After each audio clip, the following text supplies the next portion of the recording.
Yom HaShoah, also known as Holocaust Remembrance Day, occurs on the 27th of the Hebrew month of Nisan. This year, it falls on April 27th and ends on April 28th. Shoah, which means catastrophe or utter destruction in Hebrew, refers to the atrocities that were committed against the Jewish people during World War II. This is a memorial day for those who died in the Shoah. The Shoah is also known as the Holocaust, from a Greek word meaning sacrifice by fire. The Holocaust was the largest manifestation of anti-Semitism in recent history. Yom HaShoah reminds us of the horrors that Jews and other persecuted groups faced: forced labor, starvation, humiliation, and torture, which often resulted in death. It was a systemic effort to wipe out an entire population from the face of the earth. Many commemorate Yom HaShoah by lighting yellow candles to keep alive the memories of the victims. Another way to keep alive the memories of the victims is to read poetry of the Holocaust. I'm going to share with you a poem titled The Butterfly, written by Pavel Friedman, who was born January 7, 1921, and died in Auschwitz on September 29, 1944. The Butterfly. The last, the very last, so richly, brightly, dazzlingly yellow. Perhaps if the sun's tears would sing against a white stone, such a yellow is carried lightly, way up high. It went away, I'm sure, because it wished to kiss the world goodbye. For 7 weeks I've lived in here, penned up inside this ghetto, but I have found my people here.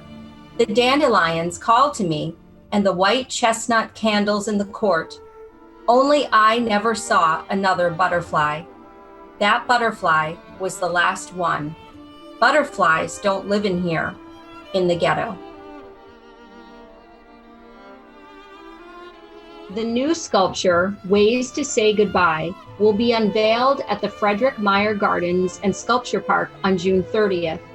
The sculpture, created by famed Jewish artist Ariel Schlesinger, is a gift from Federation made possible from the Pesca family.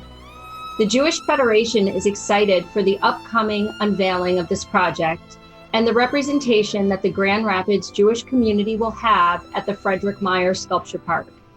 The sculpture is a cast of a fig tree that has shards of glass inserted among the branches.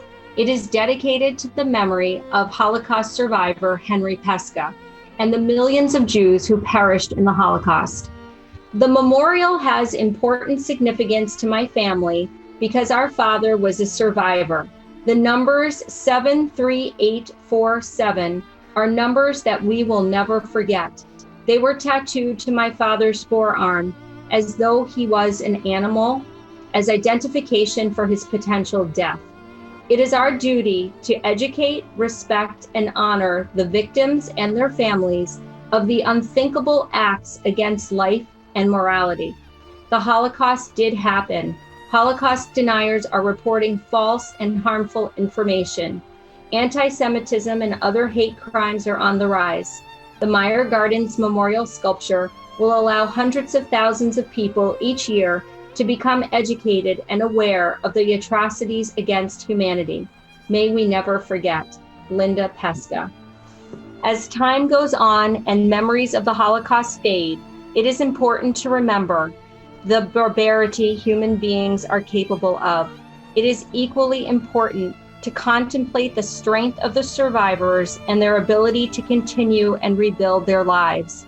It is our hope that this work of art will promote an appreciation of our shared humanity and a reminder that hatred and intolerance continue to this day, and the consequences of the ultimate dehumanization of human beings. Stephen Pesca. In observance of Yom HaShoah, Holocaust Remembrance Day, WGVU will broadcast its Emmy Award-winning documentary, Surviving Auschwitz, Children of the Shoah. A little description about the film. In the waning months of World War II, two young girls from a Jewish ghetto in the heart of Poland were liberated from Adolf Hitler's most notorious death camp, Auschwitz. At 6 and 10, Tova Friedman and Frieda Tenenbaum were among the youngest of 7,000 prisoners found alive by a regiment of the Soviet Army. Join us as they revisit the places of their past and share them with their own children.